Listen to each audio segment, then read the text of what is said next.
I'm back. Welcome, welcome, welcome. I am Nancy, the Disorderly Stitcher. Flosstube number 3. I am still overwhelmed by the reception in the Flosstube community. I have over 400 subscribers in 3 weeks. This is amazing. Your compliments have been very kind, and your patience has been very much appreciated as I make my way through the video posting Yellow Brick Road. There's so many different, set it this way, do that, don't do this. It's amazing. And of course, you do a search in YouTube for videos to help you with YouTube. And a lot of them are outdated because, let's face it, Google and YouTube and everybody, they keep changing things. And as soon as you get used to one thing, they've changed it. And yeah. And of course, now we have all this 2-step notification to make sure that you are you. And so, I'm having to update this and update that, not just for me here, but for school.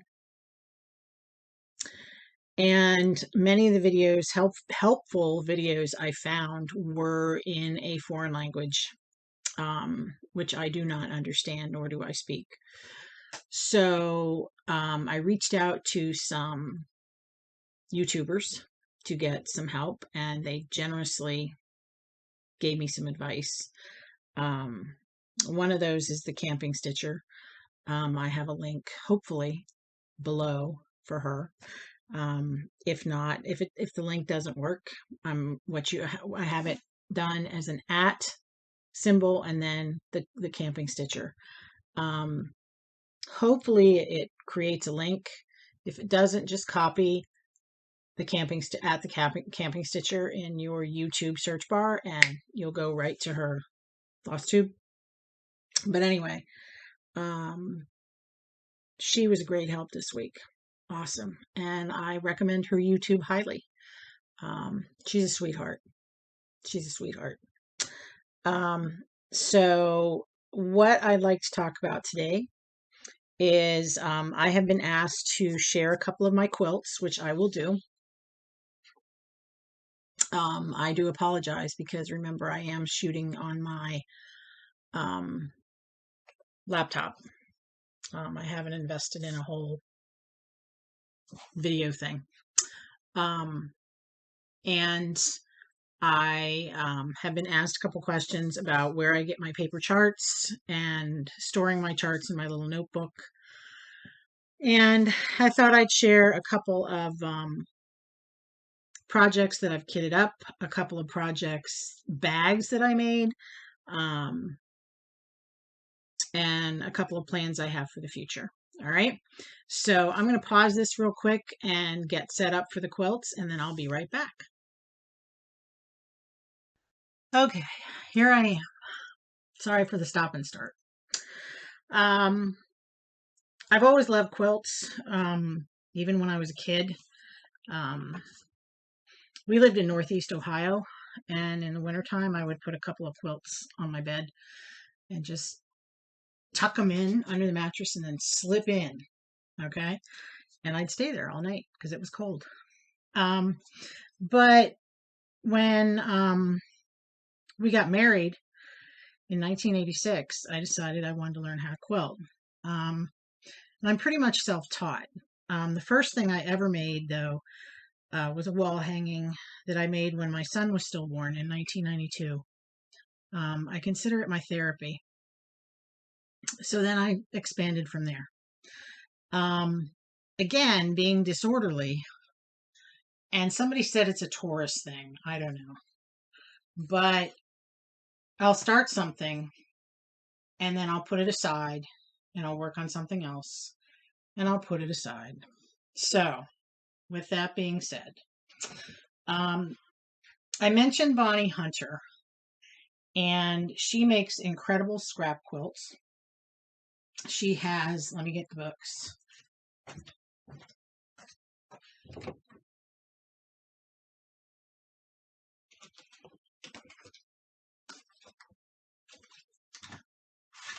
Okay.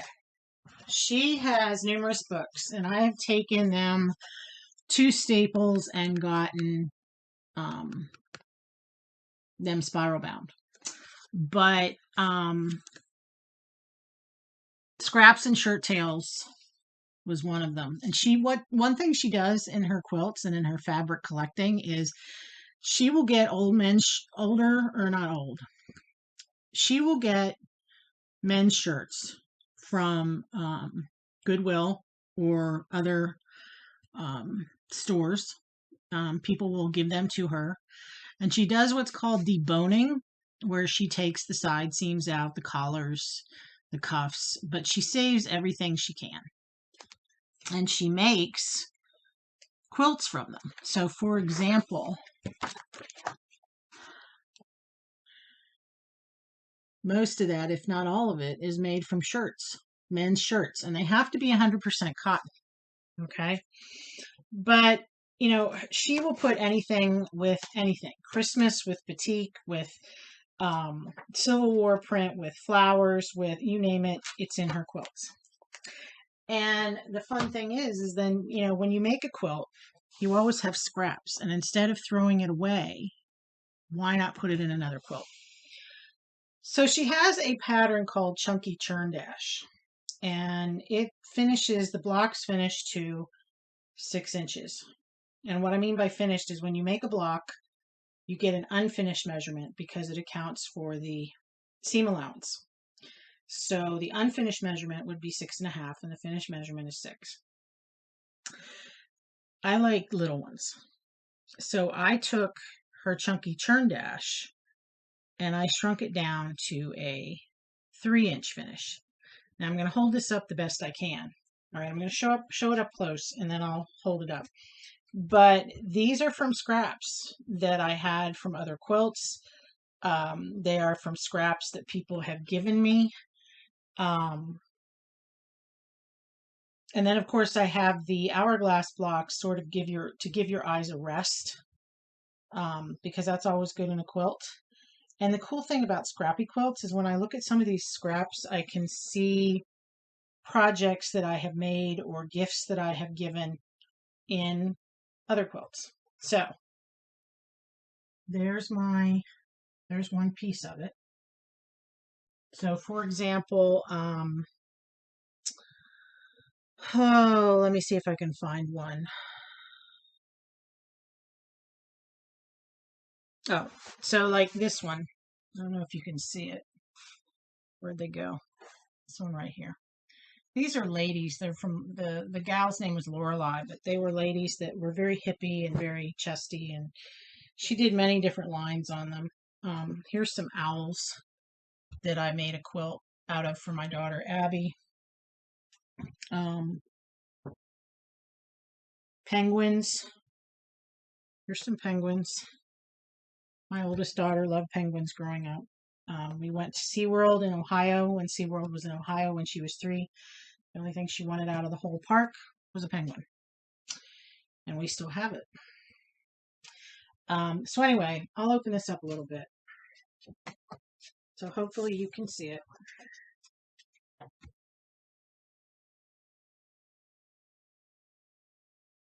And you can see that the border is also scrappy. I just pulled stuff out of my stash and created a border. I had gotten this fabric out of a sale fabric bin. I got whatever was left on the bolt, and I'm like, what am I going to do with that? So then I pulled that out, and this other piece I got out of a sale bin, and I just put it together. I did not have enough of the purple and the background from the hourglass box to make a border with. So, way back when they made quilts, you just used what you had and made do. So, the back, sometimes my backs are scrappy as well. This was a piece of fabric that I didn't know what I was going to do with. Again, I found it out of a sale bin. It just so happened that this quilt is all backed with the same fabric. That doesn't always happen. This next one is a quilt that was in a McCall's vintage quilting magazine way back in the early 90s. And I fell in love with it. And when the twins were maybe about 5, I decided I wanted to make it. And this is before I understood about strip sets and, things like that. So it's made with 1.5-inch squares, which then finish to 1 inch. It's what you would call a postage stamp quilt. So thank you to COVID, I decided that this was a UFO, unfinished object, of about 20 years, 23 years. And it was time to get it done. It's one of those, you move the box and you think, okay, I'll do that later. Well, later came. So anyway, it's a rose pattern, but all of these, so what I had to do was, like, you had so many of block E and so many of block F and 4 of block A or whatever to make. So I did it one block pattern at a time.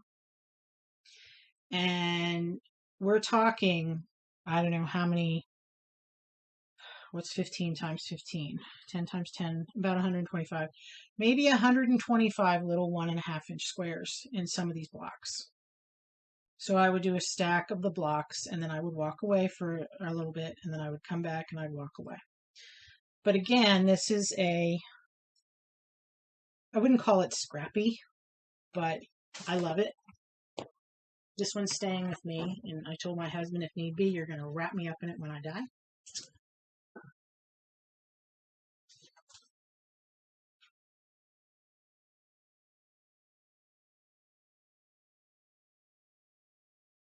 There is one mistake on it that I didn't see until I took the picture and posted it, but it doesn't matter. It's me. I just reversed a couple of squares. So yeah, I did make the back match on this one.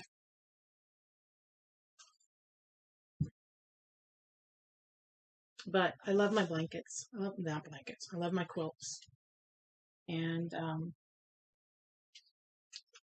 I will turn the air conditioning down in the summer and get it nice and chilly at night so I can sleep with my quilts. All right. So yeah, check out Bonnie Hunter.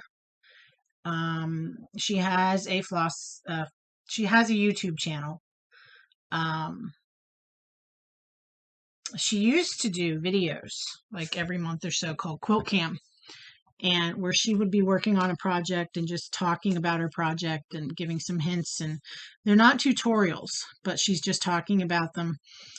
She's a vintage machine collector, so if you like vintage machines like featherweights and Singer 201s and 301s and things like that, she will also go into the vintage machines that were post-war from Japan. But she's incredible, and she has about 5 or 6 at least books that have been published, and she's also on the web. She has a blog, www.quiltville.blogspot.com. So there you go. All right, so that's a couple of my quilts. I'm going to try and introduce a couple of them a week, at least one a week, or one every Flosstube. So if you have any questions about my quilts or where I get my patterns or things like that, let me know. Okay. All right. So I'm going to pause this again, and I'm going to turn the laptop around so that I can sit down and show you everything else I have to show you. All right. Hang on. Okay. I'm back. So, after I was putting the quilts away, thought I'd bring out Bonnie's other books. So as I showed you, Scraps and Shirt Tails, wonderful book. Adventures with Leaders and Enders. I believe this was her first book that she published. So one of the ones I made out of it is a scrappy Irish chain. That was a lot of fun to make. Let me see. And her instructions are really, really, really clear. I made This is called Rick Rack Nines, and I made that one. You burn through a lot of scraps. And this one is on my list because I love yellow and red, but I haven't done it yet. I just love that. That one's called Sister's 9 Patch. All right. Here's more adventures with leaders and enders. So she took, sorry for the glare, it's the clear cover. Whoops. So there we go. The one I made in here, I made a couple in here, but the one I made in here that I will show another time, I made a couple of them. I made this one. They're spool blocks shaped like spools. And when I cut them out, I tried to make sure I had a different fabric for every spool. Yeah. And then another one I made out of this book was cheddar bow ties. I love cheddar. And again, I tried to make it so every bow tie was a different fabric. Now, I did not do the scrappy border. I just ended mine with the bow ties. And I put a solid red binding on it. But yeah, great. And, it's cool because you can do, if you both, you can get some of these units made while you're sewing other stuff. Addicted to Scraps. String fling. String fling is fun because string quilting is brainless, very brainless. And I'll show you an example of that next week. And then string frenzy. Whoop. Okay. So she's a wonderful lady. I've met her, had the chance of taking a couple classes from her at our guild and at Quilt Odyssey when it was in Hershey. But she's fantastic, absolutely fantastic. So if you want to try your hand at quilting, and if you have fabric and you're not sure what to do with all those little pieces, check out Bonnie Hunter. All right, there you go. Okay, the next thing, let's talk about stitching. So one of the things I found is that there are designers that do a lot with what some people call fancy floss. And there's no rule that you have to use fancy floss. Like I've said in the past, I haven't put the foot into the silk fishbowl yet because silk is expensive. And I'm not willing to go there yet. But the one thing I did do was I joined Fat Quarter Shop has floss clubs for NPI Silk, Weeks Dye Works, and Classic Colorworks. I'm not quite sure if they have anything else. But that means that every month you get a group of flosses in a certain colorway. And you can join one, you can join all three, whatever you want to do. And since the closest shop to me is about an hour or so away, I thought, well, if I want to build up my fancy floss stash, why not? So to give you an example, I got these Classic Colorworks. I got 6 of them in these sort of pinkish corally colors. I think they're pretty. So, and the names just crack me up. Cobbled Peach, Little Pink Peony, Persimmon, Blushing Beauty, Cherry Tomato, and Sunset. So this was the most recent that I got. And another group of Classic Colorworks that I got were the purples. And you can see, if you look at Vintage Violet, you can see the different, hopefully, there's like violet and blue and even some sort of bluey green in there. But that's Vintage Violet, and I have Aunt Marie's Violet, Grape Pie, Pickled Beets, Mulled Berries, and Rainy Day. Another Classic Colorworks group I got was the Tans. and neutrals, Bunny Honey, Country Lane, Mariner's Compass, Onion Skin, Pebble Beach, and Vanilla Custard. One of the reasons I decided to go with Classic Colorworks is because of Stitching with the Housewives. They do all of their colors with Classic Colorworks. I know there's a standard group that Priscilla uses when she charts, and she has curated that group with Fat Quarter Shop, so you could buy that if you go down the Stitching with the Housewives rabbit hole. But they're just so soft and they're pretty, and I don't know, I love them.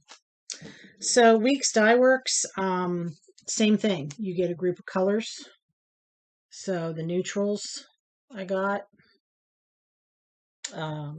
Angel Hair, Skinny Dip, Arrowhead, Sand, Oak, Conch, like the shell. Okay. Another group I got were the browns. So Swiss Chocolate, Chestnut, Straw, and of course I got the purples. And I think honestly that they coordinate the color groups every month. So like the purple WIPS Dye Works, Mulberry, Taffeta, Eggplant, Plum, Purple Haze, Jimi Hendrix, and Oyster. So yeah. Okay. So if you want to build up your fancy floss stash, give it a try. You sign up for the club. You get it once a month. Your build. If you decide you don't want to do it, cancel the club membership. But I can. I did it because I wanted to build up my stash of fancy floss. Because I can drive 20 minutes and get my DMC, but I can't drive 20 minutes and get that. And a lot of times I will order my fancy floss online simply because it's easier, which I did this morning for a chart that I want to kit up. Like I should be starting another one. All right, so let's talk about kitting. Different people have different definitions of what kitting is. I consider kitting when you have all the floss and you have the fabric and you have the chart, and hopefully you have a project bag to put it in. So, for example,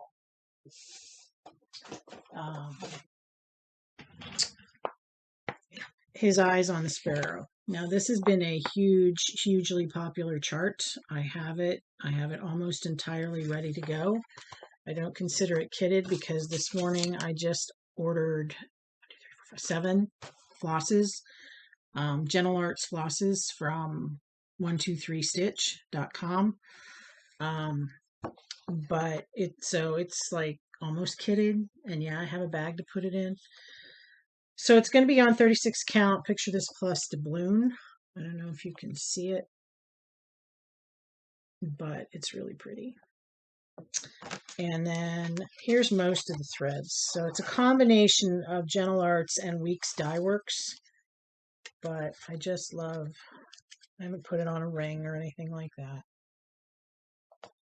So there they are. Lovely.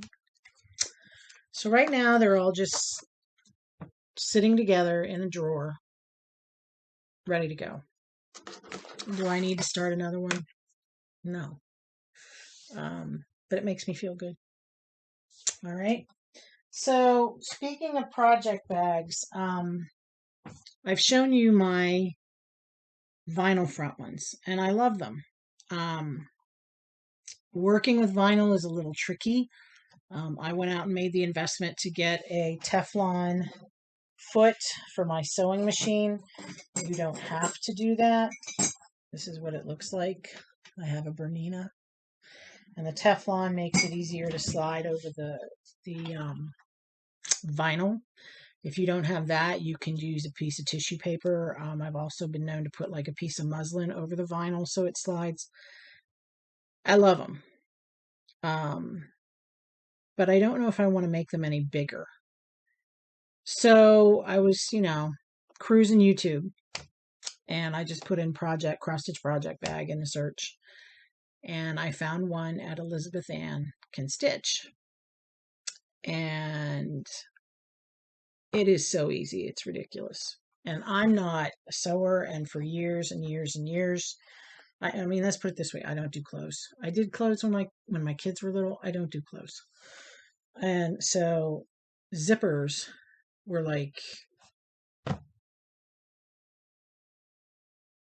I'm not going to do those. So I've learned to overcome my fear of zippers. Zippers Anonymous. But these are project bags that are all cloth, fully lined with no exposed seams. Love it. I've made 2 of them in 2 days.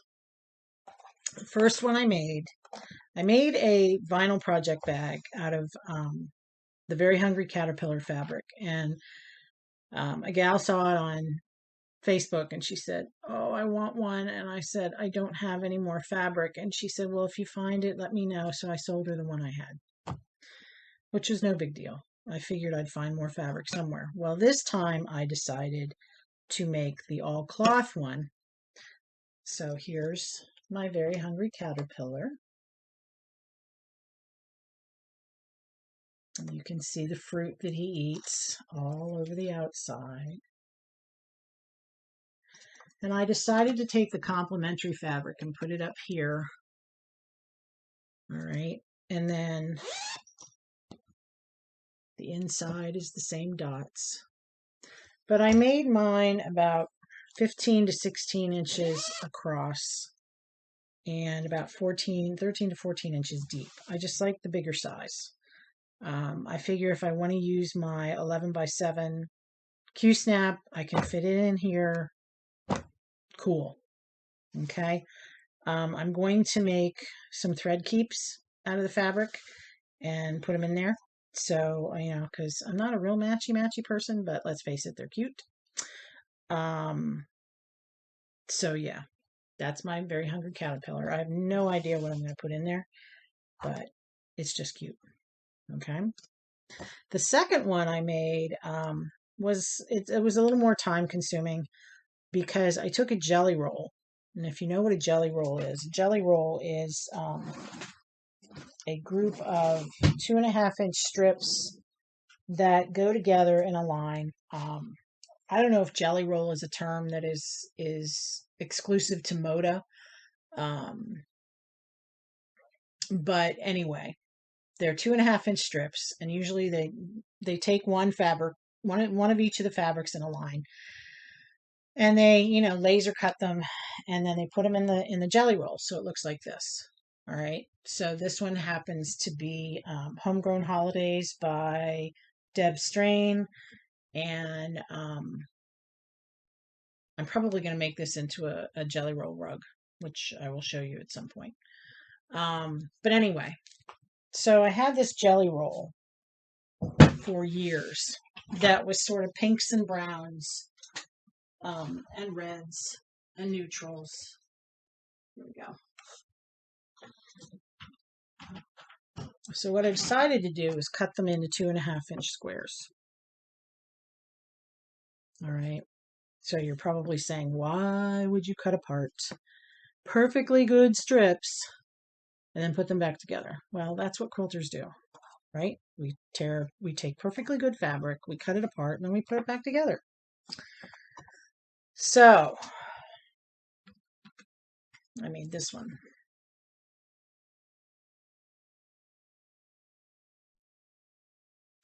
And if you look, I took the diagonal line of the prints and I carried it up to the top, and then the back is also pieced. Now I did not quilt these. I will probably do that the next time I make one. But I figure these are mine. Doesn't matter. I'll give it a shot the next time I make one. But this time I just used a zipper I got at Joann's. It's a brown zipper. Open it up. And I did not have any fabric from this line. So I just took a piece of brown Kona that I had and lined it. But it's a great tutorial. So if you want to learn how to make project bags and you don't want to fiddle with the vinyl, Elizabeth Ann can stitch. She's awesome. Okay. And I think, I know, just because of the vintage look of both of these, his eyes on the sparrow is going in there. All right. So that's another thing I did this week. Progress on Blueskin. Let's talk about that. It's coming to an end. So instead of just a horse's butt, I have a horse. So George got his pants last night. Figured I'd have to give him his pants before I went to bed. So I have to do his boots. And then it'll say GW, or it says GW and 1776 on the side here. And then there's one more cherry and a leaf that goes like sort of into the front leg. And then he'll be done. I really, really love this. It's a Plum Street pattern. The fabric is from Needle and Flax. It's 36 count Delaware crossing. It's wonderful. And I do use a magnifying lamp. The daylight, day glow. Not sure. But I have it so it clamps onto a table I have next to my chair. They also make a travel model, which I've asked my elves, my kids, to get me for Christmas. But anyway, he's awesome. I will say, working on that horse, it took a lot of willpower because it's parchment. Weeks Dye Works parchment, I think it is, and it just was like, am I ever going to get through this white? So I would do some of the horse, and then I would get close enough, and I did the mane, and I do some of the horse, and then I did the eye, and I did some of the horse, and I did the reins, and when I got down here, I did this leg in a different color. So yeah, but I love it. And my husband, bless his heart, for some reason I couldn't find one color of floss. So he went to the dentist and I said, go by Joann's and get me one skein of this floss, DMC 3865. So sweetheart that he is, he went and got it for me. And I have to finish his tail. I haven't finished his tail. And I needed 3865 for 12 stitches. Go figure. Had I known the color of that floss, I would have just used some other color, some other thread. But there you go. So I needed it for the white of the horse's eye, the white of George's eye, and his hair. 12 stitches. Oh, well. I'm supporting the economy, right? There you go. So this one's going to be done ASAP. I don't think I'm going to frame it. I might try and make it into a pillow, but I want to practice on some other stuff first before I tackle this. So between the project bags and Blueskin, that's what I've been working on this week. So let's go to questions that were in. That I know there were 3, and I believe I answered them. But anyway,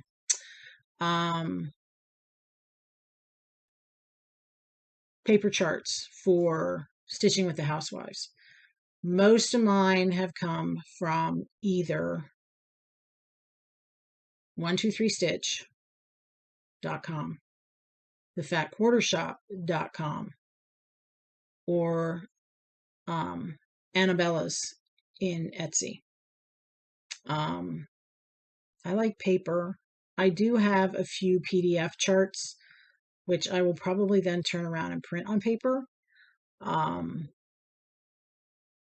nice thing about making what's called a working copy is that, like, I made a working copy for Blueskin because some of the charts now, they don't make them on one big chart. And so you have multiple pages. And so what I did with Blueskin is I copied both of the pages and I taped them together. So if it gets all crinkled and crunched, I'm not worried about it. If I want to highlight where I've stitched, I'm not worried about it. So, yeah. So that's where I've gotten most of my paper copies. A lot of time, you know, some of my paper copies have come from shops that I visited. And then I believe I mentioned the group Stash Unloading on Facebook, where people can buy and sell charts. I've gotten them from there. Unfortunately, the moderators of that group did put a cap on membership, so I don't know if they're accepting any new members right now. But if you have an opportunity to get in that group, it's awesome. Just don't worry about what it does to your PayPal account.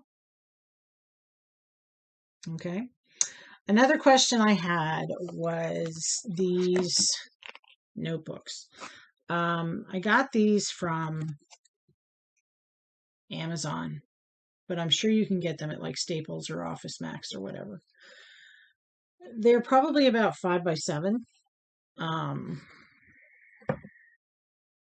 Actually, they are about 9.5 by 7.25. Okay, and the sheet protectors. When I got them, I believe I ordered them with these, and you know, it's one of those, if you buy this, you know, I really recommend this. So the sheet protectors are 5.75 by 8.75, and they just fit one of the charts, like this chart by Stitching with the Housewives. I did it more for storage purposes.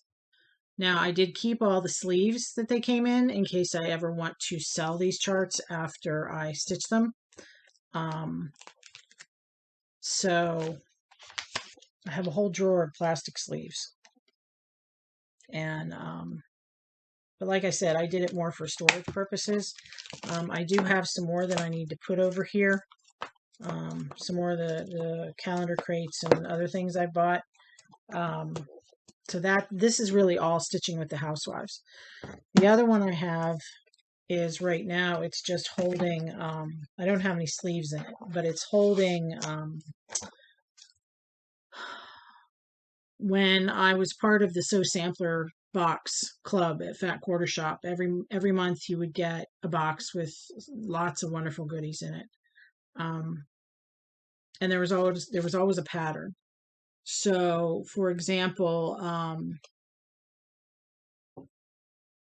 this was one called The Greatest Hits, and I'm just going to throw it up there real quick. So I came in on the middle of the year, so somebody was selling the patterns for the rest of those. And then I fell in love with these barns. So I don't know if this was a part of the Sew Sampler or what, but I ordered these. So these will eventually go in a binder as well when I get those made, but right now they're all just sitting in here.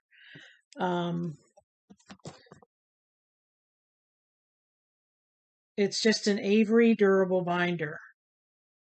I don't have a product number, but you know, and you could put any type of, it's got the slip cover, so you could put something in there to label it. You could make a label for down the spine. I wish it had D-rings. I'm a D-ring girl, but it has round rings.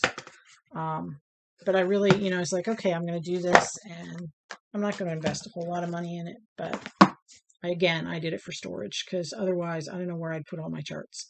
I'm running out of room for my charts. So, yeah. Are you a stitcher that snacks while you stitch? Or does stitching keep you from snacking? I know that when we go to our Quilt Guild retreats, there's always a snack table, and people will bring anything and everything. You know, they'll buy a bag of chips, they'll bring something homemade. People will bring their own stuff and keep it by their own sewing machine.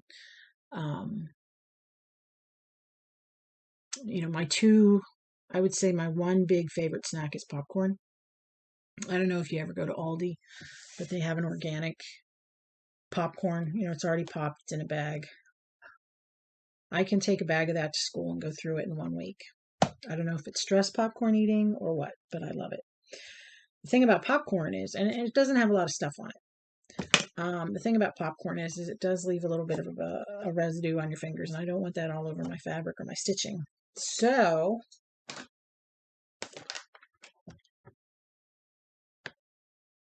yeah, they don't melt in your mouth, in your hands. They melt in your mouth. So yeah, M&Ms.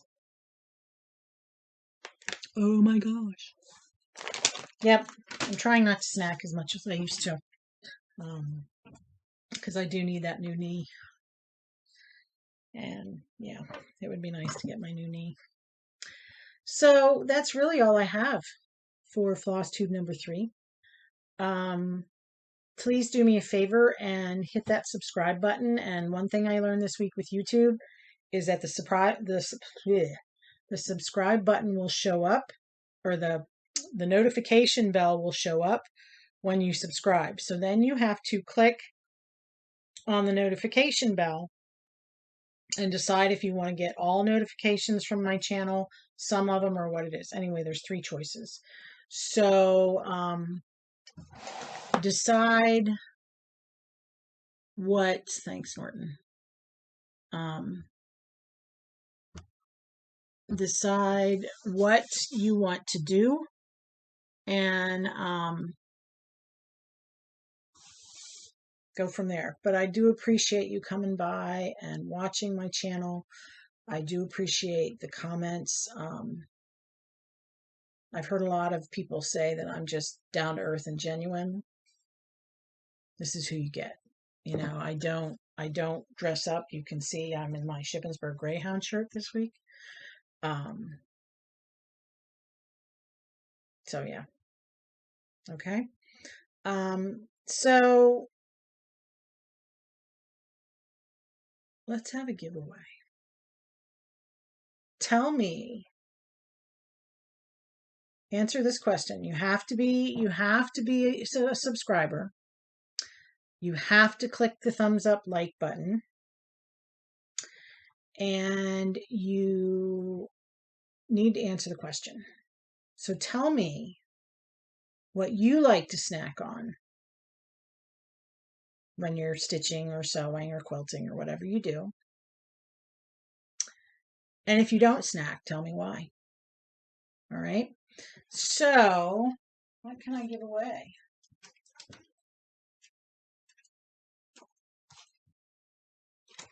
I will give away this one. I have 2 of these. It's a reprint of Prairie Schooler Santa's 1990, 1994, and 2005. I ordered 2 of these. Go figure. So the reason I like this one is it has the quilt up here on this one. But I also like the sunflower and then the little critters. I think they're raccoons down at the bottom. So answer the question, like the video, and subscribe. You have to be over 18. If you're not a subscriber, I'm not going to clue you in. I'm going to learn how to use the random YouTube comment thing to choose the winner. And I'll give you 1 week. So you have 1 week from today until Saturday night. What's Saturday? Saturday's the 16th. Eastern time. 5 p.m. Eastern time. Okay? What do you snack on when you stitch or sew? And if you don't snack, why not? Okay? All right. So, take care. Stitch happy. Give yourself grace. and we will see you next time. Talk to you later. Bye.